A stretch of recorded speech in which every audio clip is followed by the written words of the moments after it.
What is a functional medicine doctor and how can they help you on your journey of trying to conceive? If you've been to a fertility clinic and your blood work has either come back as normal or you feel like there might be a deeper issue that you're not aware of, then this is an episode you'll want to hear. Kela Smith joins us today to chat about all things fertility, functional lab testing, and how you can investigate your own health in a more comprehensive way. Welcome to your journey to fertility. This is the podcast that blends both science with spirit to give you all the tools you need as you navigate your fertility journey. I'm your host, Jennifer Edmonds, and for the last 15 years, I've been helping women on their journeys to motherhood and beyond. I believe that combining the latest scientific research along with the best energetic and mindset practices will help you to avoid putting your life on hold and bring you closer to your baby. Here each week, you'll learn ways to support your fertility and trust your body so you can stop stressing that you'll never have a baby and finally walk your path to motherhood. This is the Your Journey to Fertility podcast. Hello, welcome back to the podcast. Thank you so much for joining me today. I have a really awesome interview coming up for you. Dr. Kela Smith is like the OG of the natural fertility world. She has been doing this for so many years. She has seen literally thousands of clients all over the world, and she has just a breadth of information that you don't find many places. So I'm really excited for you to hear her speak today. In this episode, we talk about, why so many people nowadays are struggling so much with fertility. What is functional lab testing, and how this goes a bit deeper than what you might get at a fertility clinic. We talk about toxin exposure and considerations for both male and female fertility issues. We cover so much, and she is also running an international online summit later this month with over 60 guest speakers from all around the world. And I am one of them, which is very exciting to tell you, but she's incorporating people from the medical world, the holistic world, and everything in between. It is such a big and comprehensive event, and it's one you won't want to miss. So she talks about the summit a little bit in this interview. It is completely free for you to attend, and all the details are going to be below in the show notes as well. So let's get started. Here's Kela. Dr. Kela, I'm so excited that we could get this conversation down. And today I'm so excited to talk to you about so many amazing things that you share with your patients and that you share with the world. And you are just the busiest person in the industry, honestly. You have so much going on, and I can't wait to find out all about the things that you've got coming up this month. So big welcome. Thank you, Jen. I'm excited to be here. Thank you so much for having me. Can we start by learning a little bit about you? What is the reason that you do this work, and what is the work that you do? Sure. So my journey started out of my own personal struggle with infertility. My husband and I got married, like many of us that do this work. We thought it would be so easy to get pregnant. We hear you have sex, you get pregnant. That's how I thought it would work. But we learned very quickly that that was not going to be our story. And so we ended up going down what most people do. We went to our Western medical doctor. We had we told her we were trying to get pregnant. We had some tests run. Everything kept coming back normal until about 4 or 5 months into that, we ended up getting diagnosed with, I got diagnosed with unexplained infertility and was told my only option was to do IUI. And if that didn't work, then I would have to do IVF. And that's when I stopped and I left that doctor's appointment and I thought, you just told me there's nothing medically wrong with me, but you want me to do a medical procedure to force my body to do something that it should be doing naturally. And so I said, no, I don't want to do that. I knew that if I needed that procedure, it would be there, but I didn't want to start there. And so I left that office determined I was going to figure out what was causing these issues. And I dove into research. This was 11, 12, 13 years ago. And there wasn't a lot of Instagrams or Facebooks. And so I actually went to the library. I started digging okay, well, what could be causing this? What is this? Is something I'm doing? Is there something I need to be eating? Or what is my lifestyle supposed to be? And I ended up kind of solving this issue and figuring out what was happening with my body. And I reversed my infertility and I got pregnant naturally, not once, but twice. Had my second son at 40. And at 40 years old with a 2-year-old and a newborn, I thought, I have to teach this. I have to teach other women what I've learned and how they can work with their bodies instead of against it and figure out the cause of their fertility issues and get pregnant. And so that's what I did. And my husband thought I was crazy because I was working in corporate America at the time. And I was like, I'm going to leave my job and go back to school. And we've got these 2 little kids. And he was like, okay, babe, if that's what you want to do. But that's what I did. And as they say, the rest is history. And, I started all those years ago as a health coach. And then about 2 years into my practice, I became a nutritionist. And then about 2 years ago, I got my PhD in natural medicine and became a functional medicine doctor. And I've got a podcast and I've written a bunch of books. And I love teaching others how to do what I did and how they can get pregnant. And so that's a little bit about me. Such an awesome story. And it's one you hear so often, isn't it? This diagnosis of unexplained infertility. And, like we were saying before we hit record, it just isn't always a real thing. I mean, there is a reason that your body isn't getting pregnant, whether it's a male issue or a female issue. And there is just so much more that I find you can go and investigate and find out. So can I ask you, why are we getting these kind of diagnoses from medical doctors in the Western medical world? And what are the limitations that we're working with for going down that path? Yeah. So I believe it's because in Western medicine, they're looking to diagnose. And so when you come in with an issue like infertility, they're only looking at, okay, well, what are these symptoms and what could this diagnosis be? And once they give you the diagnosis, then they're really working to treat the symptoms, or they're working to force your body to do something that it should be doing naturally. Their wheelhouse is not why this is happening.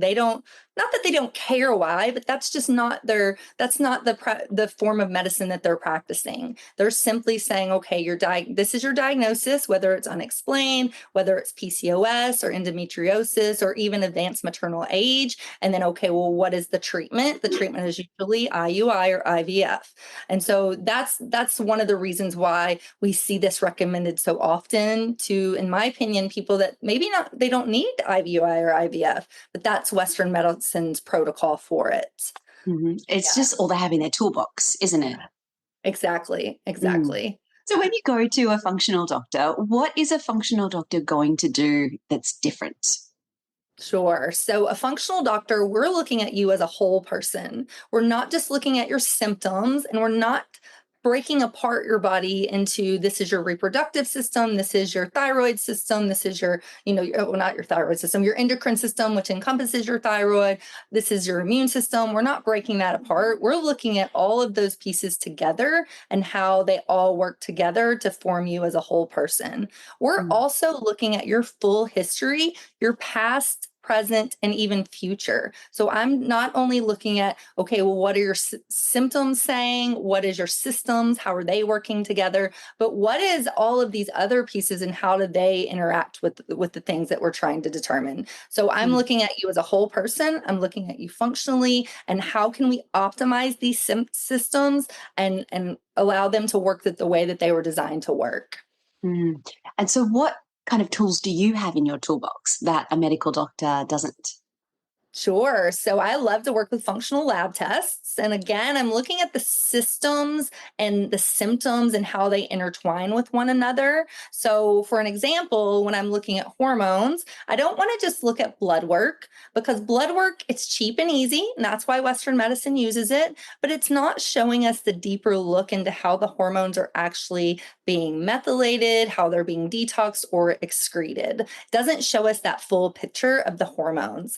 It also is we can't look at our stress hormones through blood work alone. We have to look at our full adrenal profile, our androgen profile, how everything's kind of working together to see, okay, is this person in fight or flight? Are they in adrenal fatigue? Is this the body? Is it frozen and not wanting to perform the way that it should? And so that's why, I want to look at your hormones through that deeper lens to see how they're actually working and how your body's using them. So that's one example, looking at hormones, blood work versus I use dried urine to look at these deeper levels of hormones.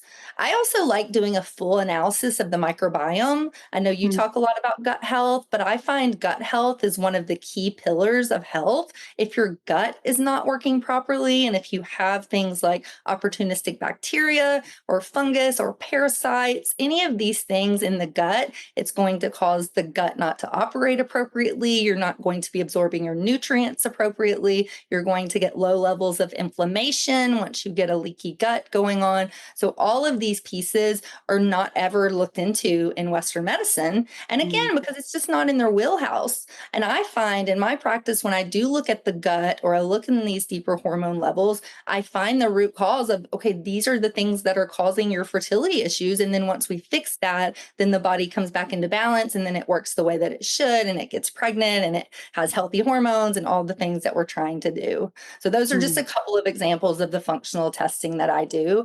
And then with the results, I also will take a look and go deeper into the functional pieces for solving these root causes. So is it do you have those things that I said earlier? Do you have opportunistic bacteria that we need to kill? Do you have a parasite that we need to kill? Do you have a leaky gut where we need to work on your gut lining? Or do you have hormone imbalance where you're not detoxing your estrogen appropriately, and then it's recirculating and causing a lot of issues? And so what do we need to use here? Do we need to do targeted supplements, targeted herbs, different nutrients versus just a basic diet? Do we need to really get into the weeds of these specific nutrients are going to benefit you the most based on these test results that we see?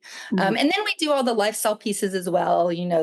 I work on stress and sleep and environmental toxin exposure and water and all of those other pieces that, again, give us that beautiful picture of health and optimized fertility. I can just imagine you like 12, 13 years ago doing this over a textbook in a library and trying to figure all this out. Like, it's mind blowing.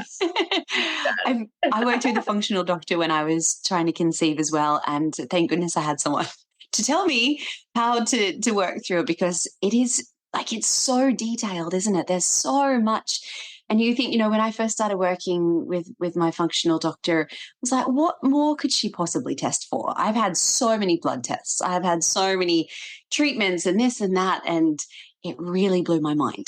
So that there were so many other things that, you could go into and investigate. Are there any medications that functional doctors will use, or is it really looking at more the nutrition piece, maybe adding supplementation? Yeah. So as a functional medicine doctor, I'm a drug-free practitioner. I don't use any pharmaceutical drugs at all.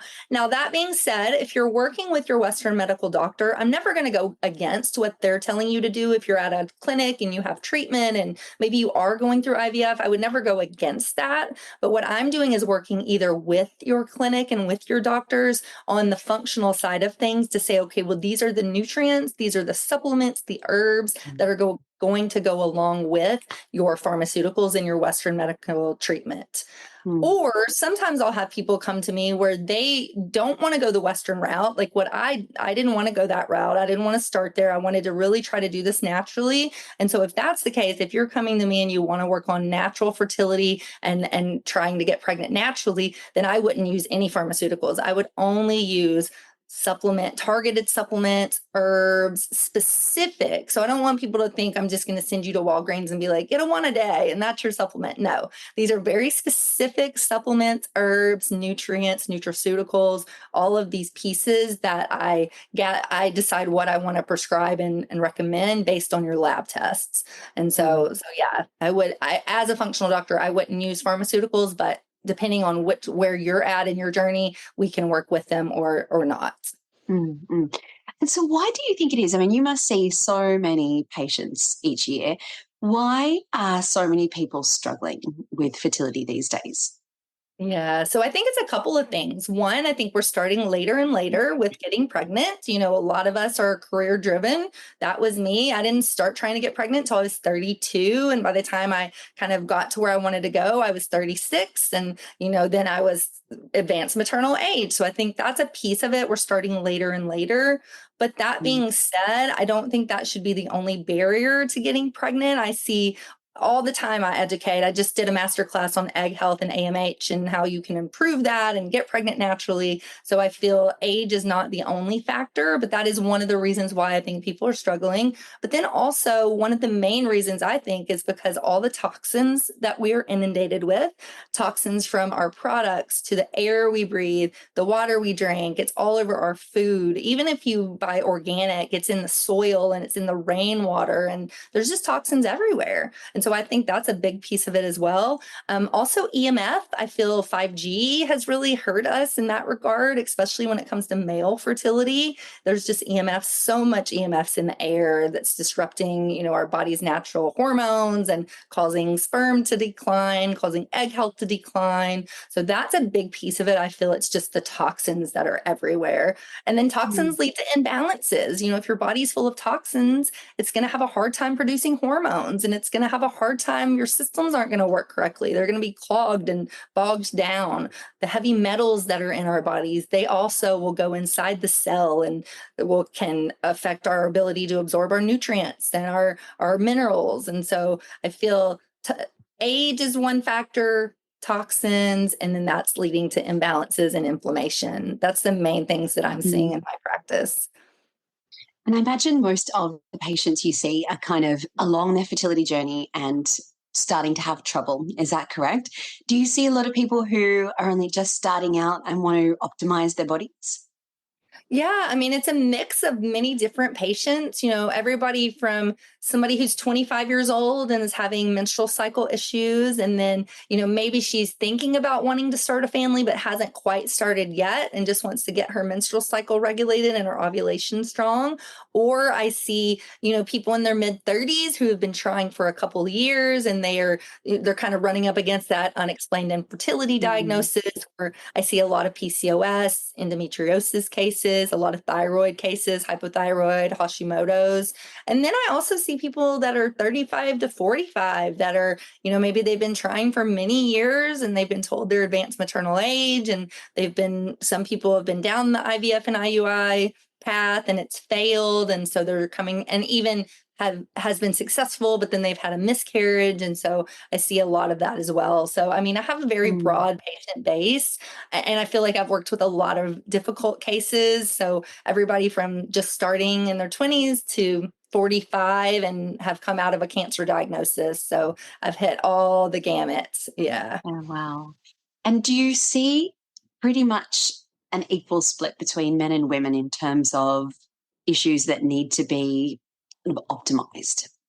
Yeah, so I work with couples or women only. I don't just work with men. So my statistics might be a little bit skewed in that regard, but 80% of the people that come to me are female factor. And then I would say about 20% of couples that come in, it's also has a male factor. So it's not nearly as much as the female factor, but it is Mm. there. And I think if I worked with mainly males by themselves, I would see that number would be higher. I just Mm. don't. I barely have time to work with the people that I have. So I can't open up to just male only. I wouldn't say you can't, but it's either the woman by herself or the couple together. I Mm. haven't really delved into working with just the men. Mm. Yeah. And what do you find that they will test for in a Western medical clinic with male fertility? What are the kind of tests they're doing, and what deeper tests could you do for a male? Yeah, so I see mainly just semen analysis, if they even do that. I have so many couples that come to me and they haven't even had a semen analysis, and they've been trying to get pregnant for 4 years and they have unexplained No. infertility. And I'm like, first stop, semen analysis. Don't pass go. Go get a semen analysis. Because the thing is, I know it's crazy. If it is male factor, that's a pretty easy fix. Men rejuvenate sperm every 24 hours. And so if it is something with their sperm, it's very easy to put them on nutraceuticals, give them some CoQ10 or, another supplement that will optimize their sperm and semen, and they'll reproduce it. So it's real easy to fix that. So first thing is get a semen analysis. But if a couple comes to me, sometimes they will already have had that. And in the semen analysis, they'll look for quantity, quality, morphology, which means the size and shape of the semen, and motility, which means how they're able to swim. Can they swim through the reproductive tract? I also recommend, especially if you've had a miscarriage, to get a defrag, which is defragmentation. That is something you have to ask for separately because most clinics are not doing that unless you ask for it. But definitely it's important because it'll show if there's any fragmentation in the DNA. And there's some studies that have shown that that can cause miscarriage if there's fragmentation in that DNA. So make sure you get a defrag test. It's really simple. If they've already given a sample, they just grab, they do the test. They don't have to do a separate sample. It's not blood work, nothing like that. So definitely those tests are important. What I see in my functional medicine clinic is the testing I do for my female patients is also important for the males. We need male microbiome. I had a patient I worked with recently where the couple came to me. They were struggling with infertility for 3 years. We ran a bunch of tests on her, found a few things, but nothing major. And then we said, well, why don't we test your husband? Let's see what he looks like. Because he was having some symptoms of gut health. He was having some constipation, some bloating after eating. So we tested his microbiome. He ended up having this really rare opportunistic bacteria that is linked to infertility. And so I put him on a round of antiviral medicine. We killed that bacteria and they got pregnant like 2 months later. And so that was the main issue. So I would say that there's things that we can do for the male as well when it comes to the functional lens. So microbiome analysis testing, I feel, is very important. We can do the hormone testing on the men as well. I want to see how their estrogen is being detoxed. What does their adrenal gland function look like? Are they in adrenal fatigue, which is causing their not to produce their semen appropriately? All of these things that affect women can also affect men. Now, men do have a 24-hour clock. They reproduce their hormones every 24 hours. It's a little different, but it still applies. Men still have hormones, and we need to look at that.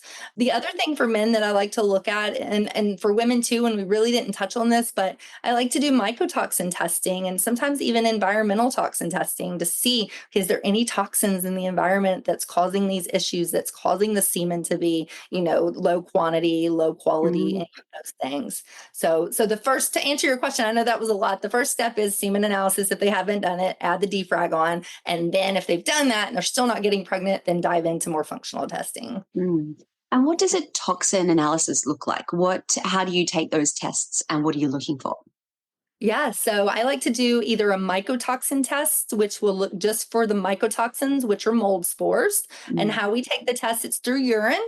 And so you pee in a cup, you dip some strips, they'll look at the urine, they'll say, okay, is there any toxins here, mycotoxins that are going to show direct links to infertility? There's specific ocotoxin A is one of the toxins that I see a lot. Xenolite toxin, that's another one. Those two are directly linked to infertility. So if I see that, we need to do a full detox. I like to help the body naturally detox by opening up the detox pathways, killing anything that needs to be killed, and then removing it from the body through different supplements. Sometimes I'll use Cellcore. Sometimes I use Quicksilver's Push Catch, which cleans out the liver. So it just depends on what toxins I find. So that's the mycotoxins test. There's also something called the Motox Complete test, which looks for not just mycotoxins, but also environmental toxins and organic acids. So we'll look for organic acids when the body breaks down toxins. Sometimes it'll release things called organic acids, and we can tell,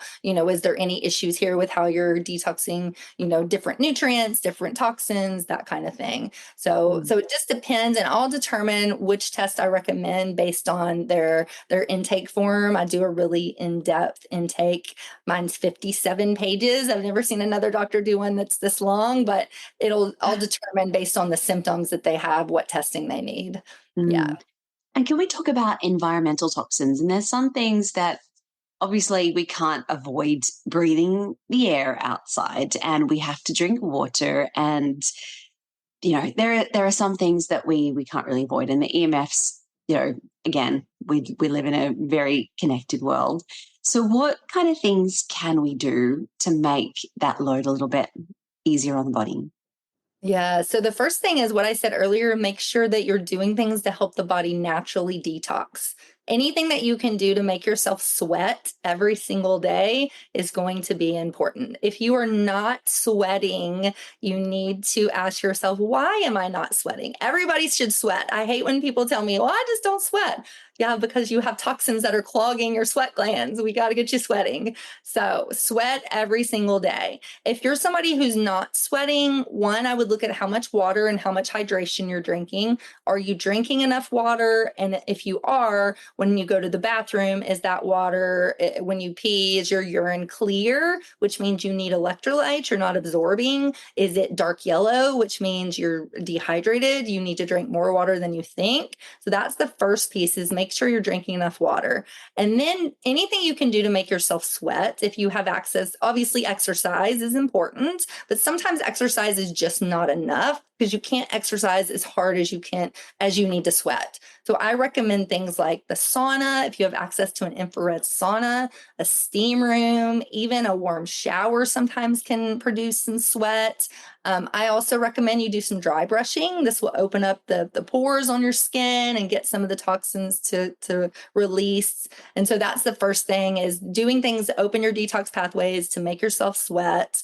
The next is make sure that you are avoiding as much as possible. So yes, you're correct. We have toxins all around us. So let's talk about the air. I recommend that you're filtering your air as much as possible. There's now very affordable air filters that you can have in your house. We have one in our bedroom that's like a tabletop filter. We make sure that we're always changing out our air filters in our HVAC system. And just as much as you can, try to filter out the air. Take your shoes off when you come inside your house. That'll keep all the dust and debris off your carpets and off your floors. So filter your air. Filter your water as much as you can. I know sometimes this can get pricey, but water is probably the next best thing that you can do aside from what you eat, is getting good filtered water. If you can afford to get it, and there's many different price points when it comes to filtering water. Everything from $100 system that you put on your faucet on your sink to, a tabletop reverse osmosis system to a whole house filtration system. And we actually just got a whole house system, and it's more economical than you think. Ours was about $500. And so we put it outside on our water filter. And now all the water that comes into the home is all filtered 99.9%. So, and then I do a double filter on my drinking water. So I have really, really clean drinking water, but my shower water and my cooking water and things, they go through that system. So filtering the water, filtering the air.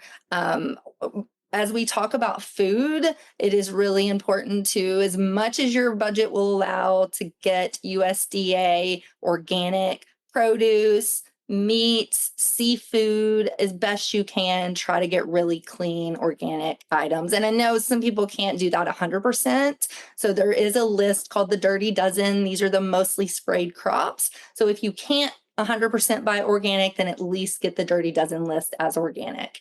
Yeah. And I heard a good statistic, or not statistic, but I heard a good fact today. I was talking to another doctor that's really big into the toxin world, and she was saying that you can look for USDA organic frozen produce, and it's sometimes cleaner and less expensive than fresh produce because they freeze it at peak ripeness and it doesn't get pesticides sprayed on it because they freeze it before they spray the pesticides. So that's an easy way to kind of add some USDA produce to your, buying organic for a less expensive way.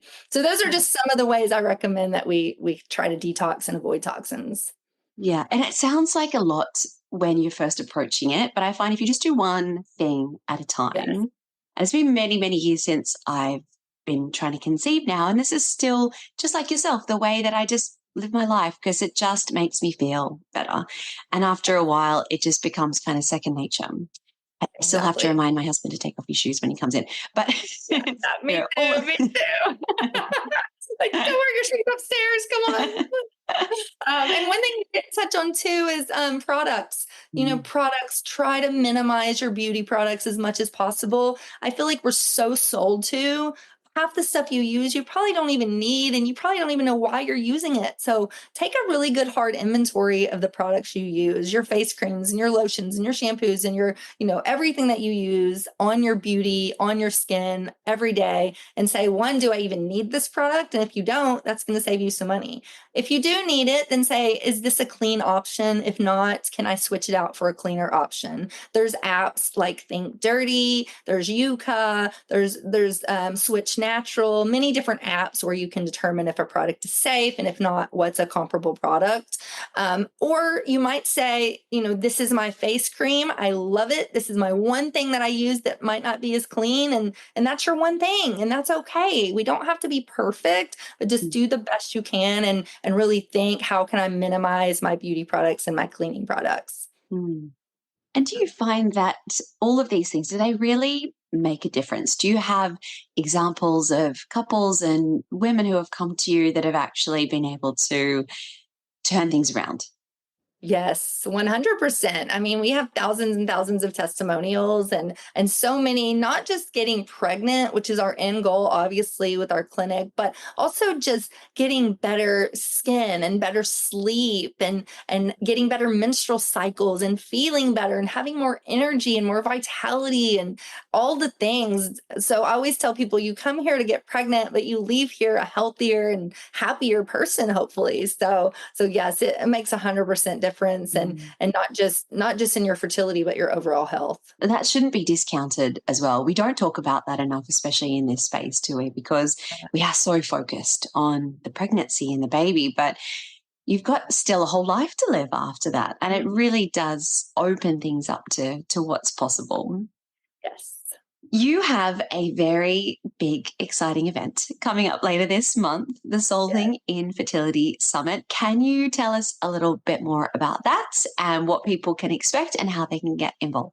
Sure. So this is my favorite event of the year. It is our fourth annual Solving Infertility Summit. And I brought together right now at the time of this recording, we have 63 confirmed speakers and we're still growing.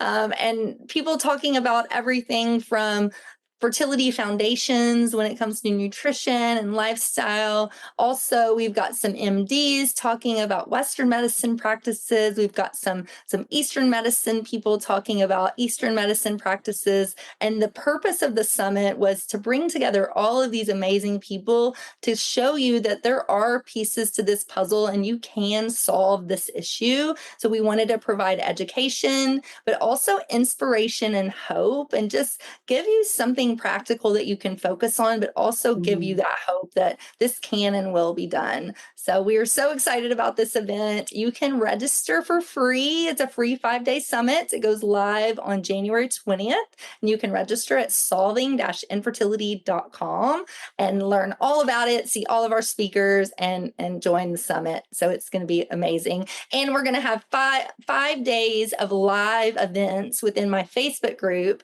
which is the Hormone Puzzle Facebook group on Facebook. So I'm going to go live every single day at 12 o'clock Central Time. I'll be there to answer questions, to speak to you if you want to talk to me live. So it's going to be a really fun event. So definitely go to that link, check it out, and we hope you'll join us. Amazing. And you had over 10,000 people joining last year. It's so big. It was huge. Yeah. So we're really excited. It gets bigger every year and it's just amazing. I mean, I literally put this together in my little office in Nashville, Tennessee, and it's grown and grown and grown. And so it's been really cool. Oh, I'm so excited and I can't wait to be a part of it as well. Thank you for everything that you have shared today, Kela, and thank you for everything that you do as well. You put a lot of free information out there into the world for people who are struggling, and that is a big thing. So thank you. Is there anything that you would like to leave people with? Is there something that you wish you'd known or that you wish you could go back and tell yourself? Yeah. So I just want to say that you can and you will do this. I want you to never give up that belief and that hope that you will be a mom one day if that's your dream and your goal. It might look different than you originally thought. Fertility, that journey is ever changing. But I find if you don't give up hope, if you don't give up that belief, that it will happen. So just embrace the journey. don't forget to let yourself experience joy. I know this is a joy-sucking journey, so remind yourself that this is a journey. Let's enjoy it as much as we can. Do things to bring yourself joy, and you will get to the end with your baby in tow. I have faith that that will happen. Thank you. I think sometimes we just need to hear that. So amazing. So I can't wait to see you at the summit. And again, thank you so much for being here today. Thank you, Jen. It's my pleasure. Thank you so much for listening right to the end of this episode. If you found it helpful, I would love for you to either share it with someone who you think might benefit from hearing this information, or even leave a review and just tell me what you thought. I love hearing your feedback. All of your thoughts and comments just really light up my day and really inspire me to keep making these episodes for you. Now, if you'd like to hear from more people like Kela and other fertility experts, I want you to know that at the end of this month, I am opening up the doors to my In Your Element fertility yoga program. So this is my signature program that I only open up registrations for once or twice a year. I like to keep the group size somewhat contained so that I can give my attention and my energy to those people as much as I possibly can. So it is a very comprehensive program. It will obviously give you access to all of the beautiful practices of fertility yoga, meditation, and breathwork, all of my online courses. We do weekly classes and check-ins, but we also do workshops, ongoing workshops with fertility industry experts like Dr. Kela, as well as fertility doctors, nutritionists, mindset coaches, and you have the opportunity to come and ask these experts your questions directly. So if that is something you're interested in, I will put a link down in the show notes where you can register your interest, and I will send you some more information. The link is elementpilatesyoga.com/waitlist. But like I said, I'll pop the link down. If you have any questions about the program, what it involves, please reach out to me anytime that you want to. Now, on the next episode of the podcast, we are speaking to a wonderful woman named Rosa. This is one of those beautiful stories that had a lot of twists and turns. She talks about her fertility journey and how it ended up with the best outcome possible. I won't spoil the ending, but I will tell you it has a happy ending. It's one of those get your tissues ready kind of conversations, and it's one I really hope you'll enjoy. So I look forward to having you back for that episode, but until then, sending you all my wishes as you continue your own journey to fertility. The most common thing I hear from students who are on their fertility journey is that the stress of trying to conceive has taken over their life. Your days end up being filled with endless appointments, navigating pregnancy announcements. You're trying to eat right, take all your supplements, and it is all you think about from the moment you wake up. I designed the Element Fertility Yoga course to support your body, your mind, and your mental health in 3 important ways: to synchronize your hormones, increase circulation and blood flow, and to help regulate your nervous system. But on top of this, the greatest gift that you can give yourself throughout this journey is a sense of peace, to help you calm your mind and just make this process feel easier. Every single one of my students tell me that this is the first thing they notice after starting a yoga, meditation, and breathwork practice. But on top of this, you have the amazing benefit of actually supporting and increasing your fertility. Studies have shown that those participating in mind-body programs as they're trying to conceive have success rates 3 times greater than those who don't. The course I've designed walks you through natural conception as well as fertility treatments and IVF cycles. And the best part is you can work through it at your own pace in the comfort of your home. The practices start from just 10 minutes per day. To learn more, visit elementpilatesyoga.com or see the link in the show notes.